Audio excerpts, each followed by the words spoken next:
بسم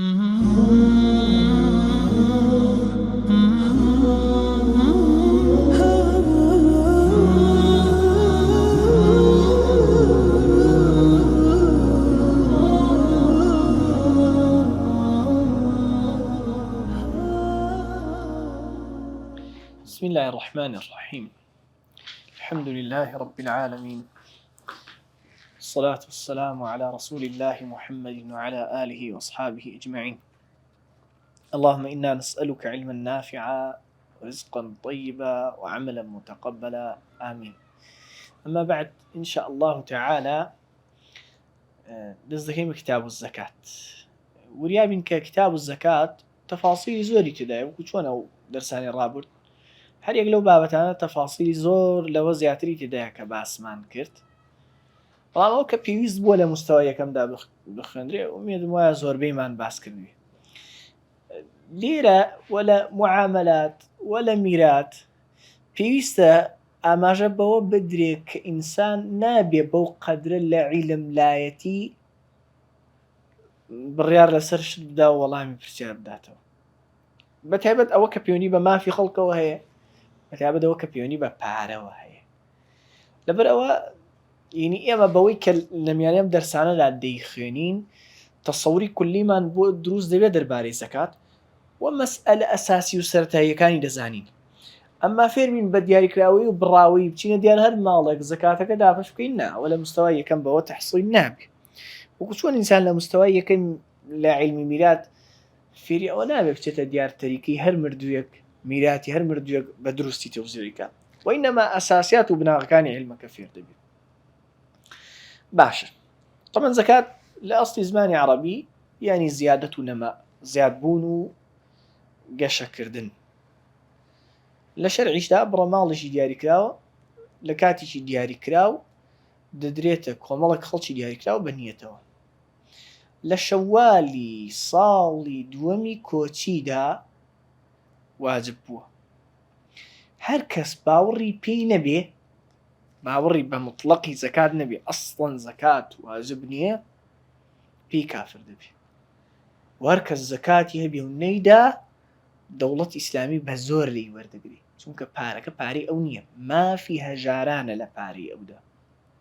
خۆ ئەگەر جەنجی ڕاگەیان جەنجی لەگەڵ دەکرێت، وەکۆی ئەبوو بەکر و سەحابەی کیرام ڕەزا و ڕەحمەتی خوا لە هەموویان بێ کردوویانە. اینجا زەکات خۆ لە هەموو ماڵێکدا واجب نییە، دەبەرەوە ئەبوو شوجاع ڕەحمەتی خوا لێ بێ دەفەرموێ تەجیب الزەکات فی خەمسەة ئەشیاء، لە 5 ڕەگەزی ماڵدا، لە 5 جۆر ماڵدا زەکات واجبە.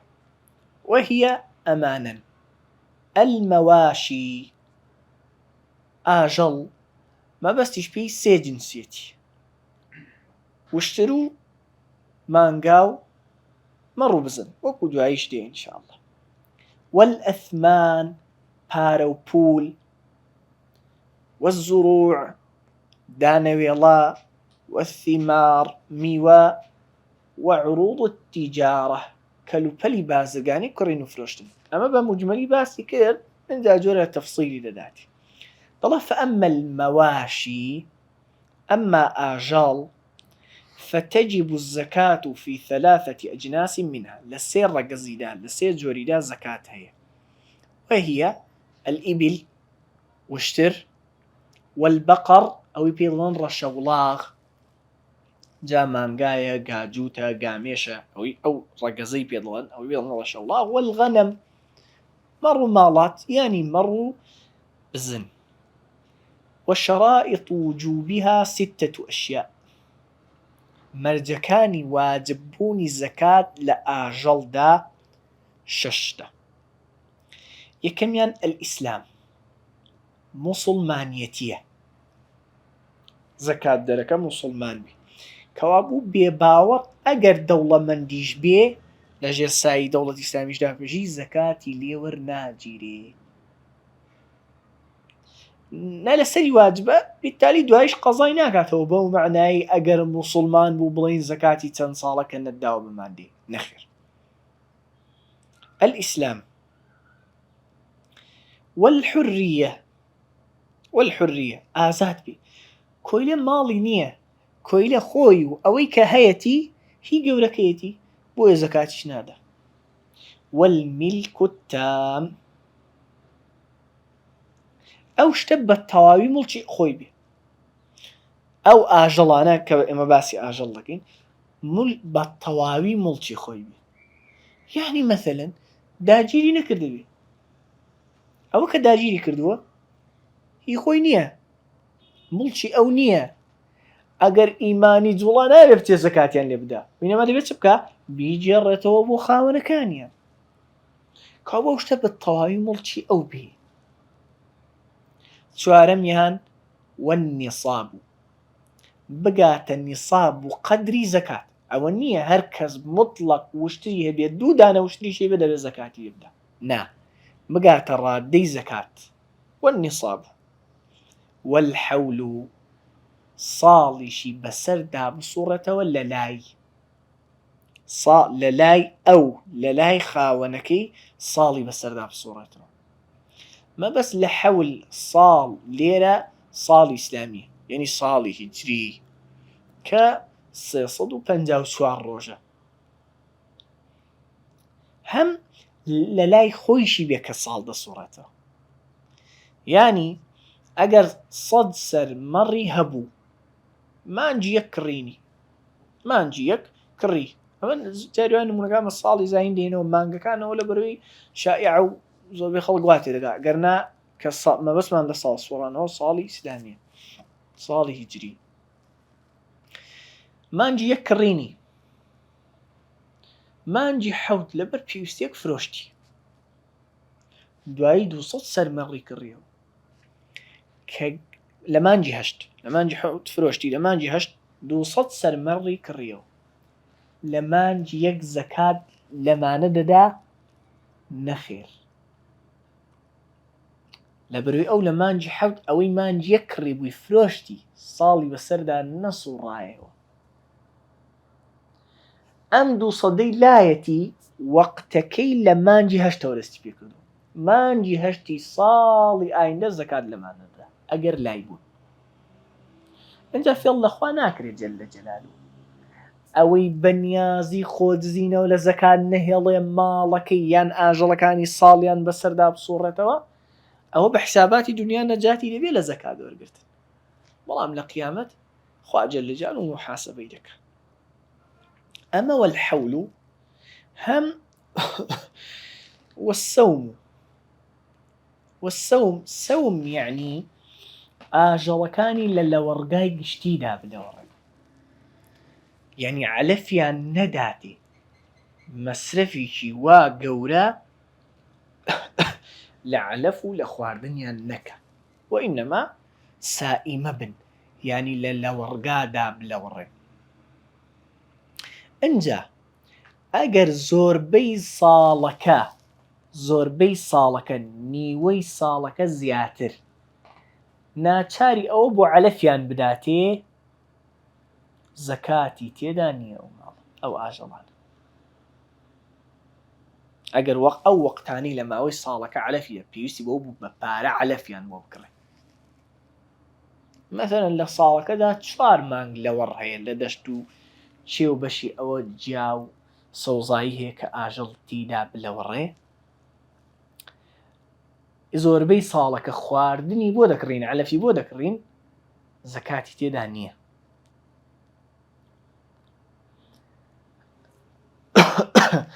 ئەمە ئەگەر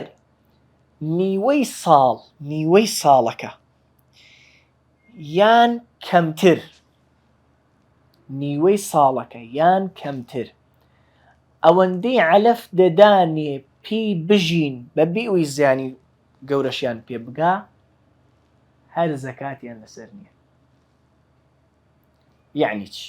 یەکێک هاتووە دڵێ من ئاژەڵم هەیە لە ساڵێکدا 8 مانگ بەشی ئەوە لەوەڕ و سەوزایی هەیە کە هیچ کێشەیان نەبێت لە دەرەوە دەلەوەڕێن، بەڵام 4 مانگ لەوەڕیان 4 مانگ علەفیان بۆ دەکڕن. ئەمە دەڵێن ئەگەر لە ماوەی ئەو 4 مانگە ئەوەندەی علەف دەدانێت کە پێی بژین بەبێ هیچ کێشەیان بۆ دروست ببێ، هەر زەکاتی تێدا نییە. بەڵام جیا هەیە لە دەشت و دەر بەس بەشیان ناکات، هەمێکیان علف دەداتێ، یعنی ئەوەندە علەفەی دەیانداتێ بە تەنیا بەوەندە ناژین، ئەوە زەکاتی تێدا هەیە. با دووبارێکی نەوە خراپ نییە. ئەگەر زۆربەی هەرە زۆری ساڵەکە علەفی بۆ دەکردرا ئەو ئاژەڵە، یعنی لە نیوە زیاتری ساڵەکە علەفی بۆ دەکردرا زەکاتی تێدا نییە. ئەگەر نیوەی ساڵەکە یان کەمتر ئەوەندەی علەف دەدرایە کە ئاژەڵەکە پێی بژی، جێی خواردنیکەی بۆ بکە، جێی لە وەرگاشتی بۆ پڕکاتەوە، ئەوە زەکاتی تێدا نییە. ئەگەر نیوەی ساڵەکە یان کەمتر ئەوەندەی علەف نەدەدرایە کە پێی بژی، زەکاتی تێدا. واضحة. أو والسوم. وأما الأثمان فشيئان. أما بارو بول دوشتا الذهب والفضة، زيرو زيو، زيرو زيو با دراويش نبن، با وكو إستا دراويش نبن، دراو بوو بن وەکو زمانی خۆی دینار زێڕ بوو و دیرهەم زیو بووە، یان دراو نەبن هەر زەکاتیان تێدایە. هەم پارە و پولی ئەم زەمانەی ئێمەش زەکاتی تێدایە. کە دەش قرسێنرێ بۆ ئەوی بزانین ئەو پارەیە گەیشتووەتە ڕادەی زەکاتیان نا، ئەسڵ و باشتر ئەوەیە بەرامبەر زیو بقرسێنرێ. ئەسڵ و باشتر ئەوەیە بەرامبەر زیو بقرسێنرێ. جەماعەتیشیش لە ئەهلی عیلم فەرموویانە نا، بەرامبەر زێر دەقرسێنرێ، فەرموویانە بە تایبەت لەم ڕۆدا چونکە نرخی زێر جێگیرترێ، نرخی زێر جێگیرترێ. وأما الأثمان فشيئان الذهب والفضة، وشرائط وجوب الزكاة فيها 5 أشياء. مرجكاني واجبوني زكاة لزير زيو بارو بول 5 مرجع، 5 كم يعني الإسلام مسلمان بيه، دوميان والحرية آزاد بيه كويلة نبي. أجر دي قد بدن بلوغ وعقل من بشرت نقرتو، چونك أو عبادة الروي لخودي خاون باركن يهتا بمرجي بقرين من دال نبي هو شيتيش نبي رولة باركيتي بارج لاي دولة من بيو لاي دولة من ديش قورة بيه بتمن بعقل بهر يكشتو لاي من دال بيش بهر يكشتو. بەڵام چیە زەکات بۆ منداڵ دەدا؟ سەرپەرشتیارەکەی، ئەوەی سەرپەرشتیاری خۆی و ماڵەکەی دەکات. ئەگەر زەکات نەدا منداڵەکە گوناهبار نابێ، سەرپەرشتیارەکە گوناهبار دەبێ. کە منداڵەکەش گەورە بوو زانی زەکاتی لەسەر بووە، زەکات لە ماڵەکەیدا بووە و بۆی نەدراوە، دەبێ بیدا. وەضحە؟ شێتی شەروە شێت بە میرات 10 دەفتەر دۆلاری بۆ بەجێ ماوە، با مرد یەش لە منداڵەکان شێت بوو 10 دەفتەر دۆلار. ئێستا ئەو شێتە پارەی کە ساڵی بەسەردا سوڕایەوە، سەرپەرشتیارەکەی زەکاتی بوویت. شەر نییە پارە، ئاژەڵیشی بوو غەیری ئەوەیشی. سێمیان والمیلک التام، دەبێت بە تەواوی وڵکی خۆی بێ، کا بووگە داگیر کرد بوو زەکات پێ نادە. هەم ئەوەی مڵکی گشتیشە زەکاتی تێدا نییە، ئەوەی مڵکی گشتیە چونکە بە دیاریکراوی هیچ کەس نییە و بە تەواوی مڵکی کەس نییە.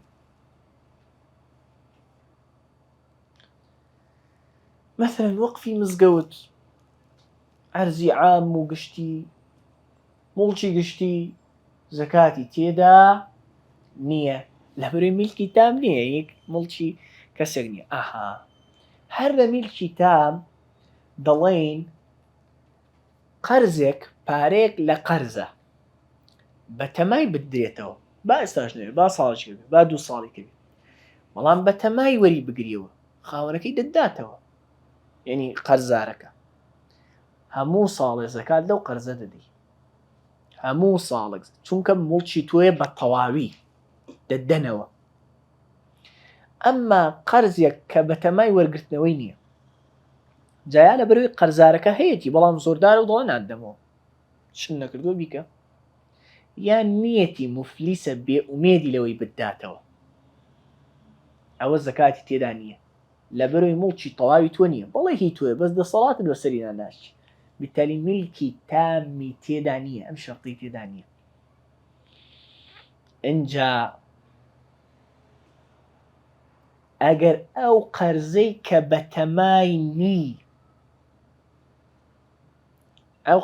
بەتەمای نی بدرێتەوە خوا هیدایەتی کابرای دا کە لی داگیر کرده بووی دایەوە زەکاتی چەند ساڵی لێ دەدەی کە نەتدابوو گوناهبار نەبوو بووی نەتدابوو کە دەسەڵاتت بەسەریدا نەبوو بەڵام لی دەدی کە هاتەوە دەست هەم مارەی ئافرەت ئەگەر قەرز بوو لە لای مێردەکە زەکاتی ئەوەی لە ماڵێ بێ لە ماڵی هەڵگیرا بێ زەکاتی تێدا بەڵام ئەگەر قەرزیش بێ لە لای مێردەکە هێشتا بۆی نەکردبێ لەبەر ئەوەی بەتەمایەتی و دەیداتەوە بۆی دەکا و زەکاتی تێدا لەبەرەوە دەیانگوت 19 مسقاڵدانێنەوە نییە تا زەکاتی تێدا واجب نەبێ والملك التام والنصاب بگاتە ڕادەی زەکاتی چ زێر چ زی و چ پارە و پول کە دوایە دێ ئینشاءڵڵا والحەول و ساڵیشی بەسەردا بسوڕێتەوە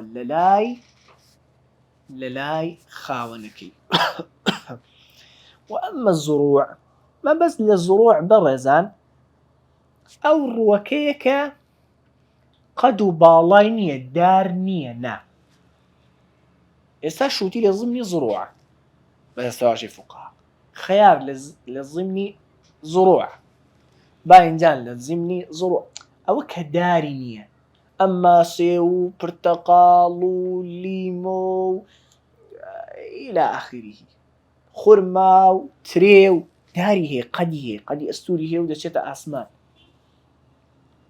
ئەوە ثیمارە ئەو لە ضمنی زایمامە بەس لە زروع چیوە نییە وأما الزروع فتجب الزكاة فيها بثلاثة شرائط بسێ مەرج زەکاتی تێدا هەیە بسێ مەرج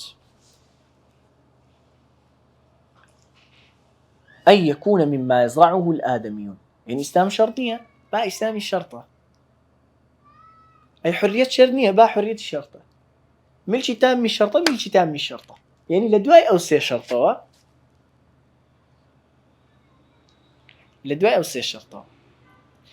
أن يكون مما يزرعه الآدميون لو دانا ما بدانا والله زروع لێک دەدەینەوە باشە لەو دانەوێڵانە بێ کە ئینسان خۆی دەیچێنێ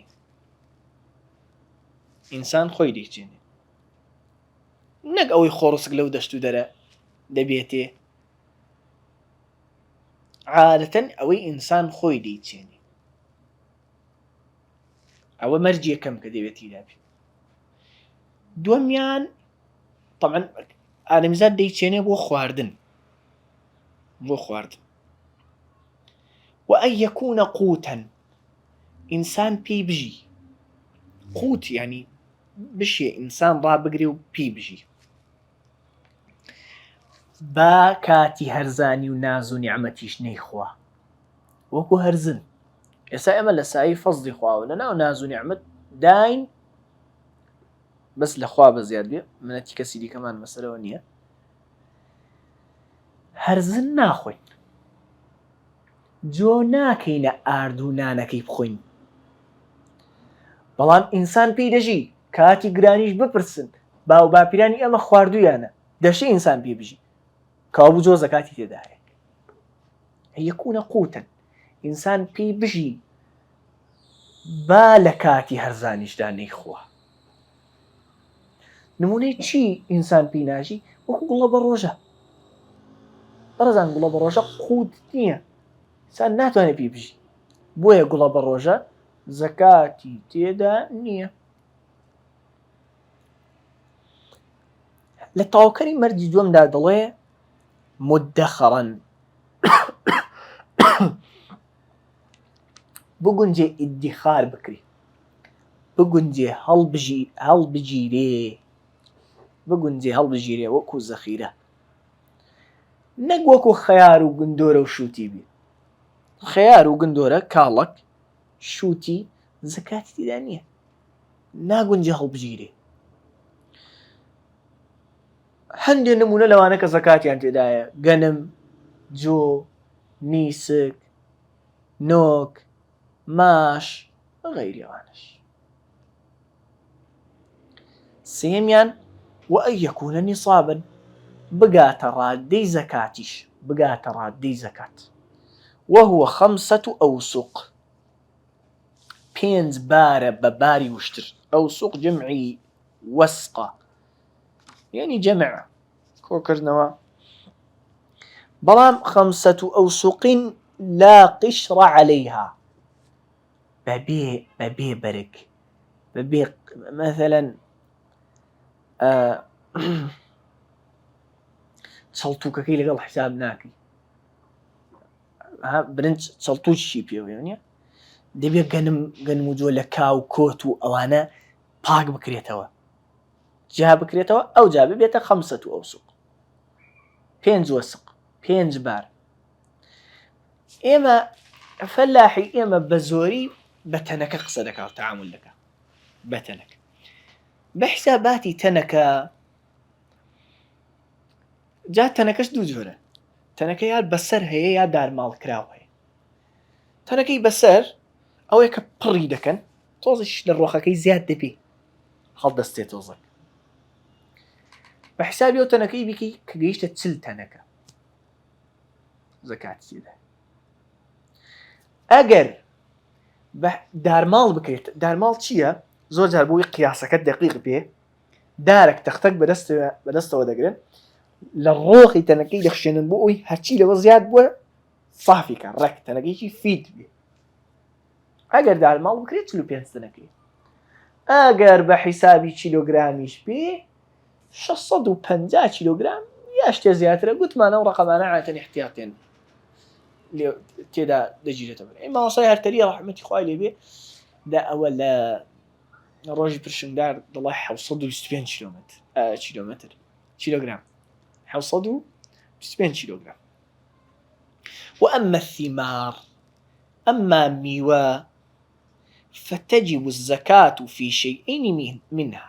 الزكاة لدوش الداهية مرجكاني چن مسلمان به، الحرية والحرية والملك التام وبلوغ النصاب. قات نصابش، نصابك چنده هر أويك لزروع باسكرة، نصابك هر أويك لزروع باسكرة. وأما الثمار فتجب الزكاة في شيئين منها: ثمرة النخل، بروبومي دار خرما، يعني خرما بەڵام وشک دەکرێتەوە ئەنجا لە زەکات دەدرێ، وشک دەکرێتەوە ئەنجا لە زەکات، چونکە کە وشک نەکرایەوە نامێنێتەوە، زۆر هەڵ ناگیرێ، مەشەقەتێکە بۆ هەژاربی زۆر لای بمێنێتەوە وردە وردە لی بخوا دەبێ وشتی کاتەوە، نا وشک دەکرێتەوە ئەنجا لە زەکات دەدرێ. وثمرة الكرم، وثمرة الكرم بروبومي دار ميو، يعني تري خۆزگە بیگوتبایە عینەب، چونکە کەڕم یعنی کەڕەم و دەستکراوەی و بەخشی زۆر. پێغەمبەر صلی الله عليه وسلم نەهی کردووە لە بە داری مێو بگوتێ کەڕم، عەرەب وای پێ بڵێ، وەینەما کەڕم خاوەن فەزڵ و چاکەی گەورە ئینسانی ئیماندارە المسلم. ئەی بۆ ناکرێ بە داری مێو بگوتێ کەڕم، لەبەروی ئەوان بۆیە پێیانەوت کەڕم، چکۆ لە ترێوە عەرەقیان دروست دەکرد. بەرحاڵ یعنی لە ناو میوەجاتدا زەکات بەس لە چدا هەیە؟ لە خورما و لە ترێ. ترێش بە هەمان شێوە دەبێ بکرێتە مێوەش ئەنجا لە زەکات بدرێ.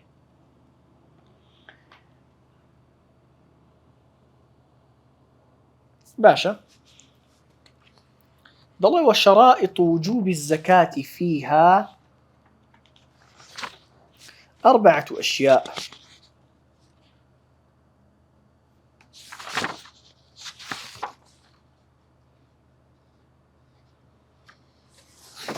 وشرائط وجوب الزكاة فيها شرطكان واجبون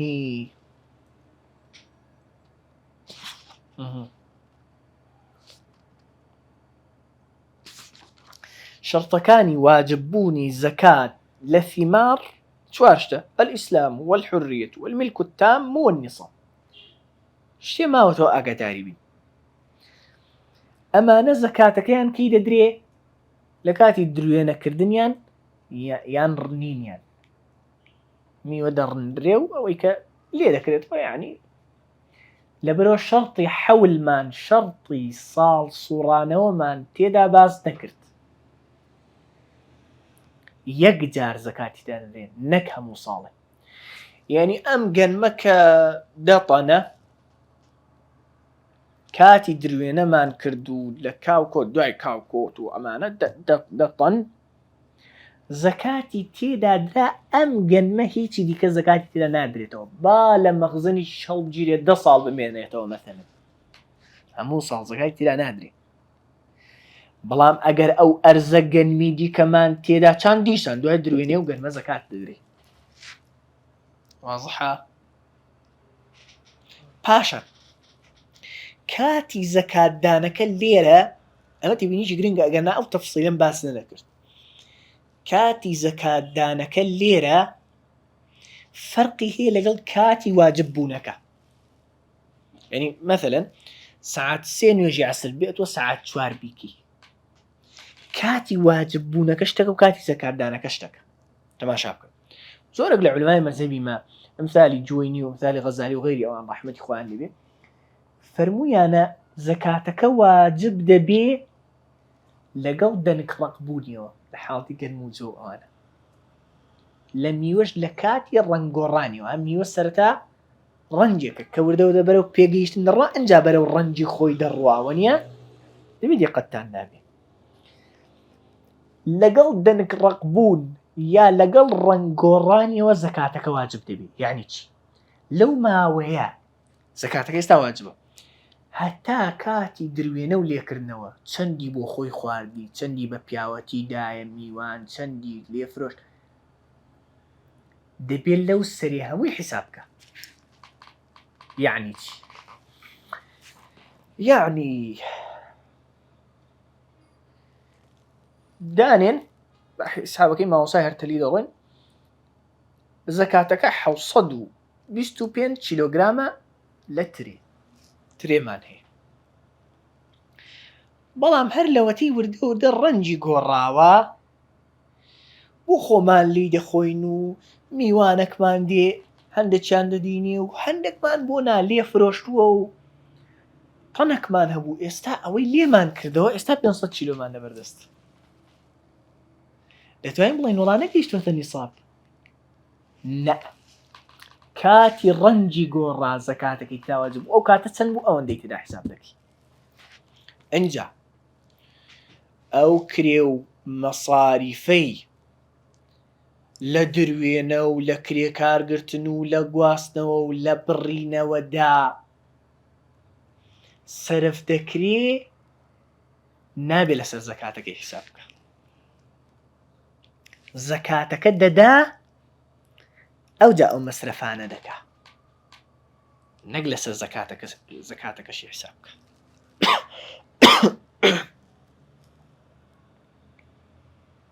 واما عروض التجارة اما كلوبلي بازرگاني هرچی انسان كرينو فروشتين بيو ذكر دواي تفصيلي زياتري شدي فتجب الزكاة فيها بالشرائط المذكورة في الأثمان زكاتي تيدا واجب دبي بو شرطاني لأثمان لبارو بول باس مانگت سمان لبارو بول باس كرت الإسلام والحرية والملك التام والنصاب والحول دو شرطي زياتري شي هي دو شرطي زياتري شي يكم يان دبي نيتي تجارتي هبي وكو باس مانگت نيتي وابي كرينو فروشتن بمشتو بكا او يك دووەمیان بەرامبەر شتێک وەری گرت بێ بەرامبەر شتێک وەری گرت بێ یعنی وەکو دیاری نەبێ وەکو دیاری نەبێ وەکو مارەی بێ بەرامبەر زەواج وەریگرتووە کڕی بێتی بەرامبەر پارە وەریگرتووە ئاوە